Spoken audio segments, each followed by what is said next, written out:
بسم الله الرحمن الرحيم وإذا مسه الخير منوعا إلا المصلين الذين هم على صلاتهم دائمون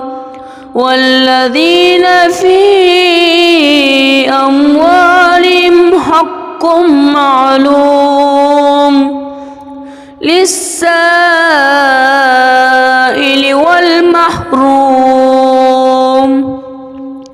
والذين يصدقون بيوم الدين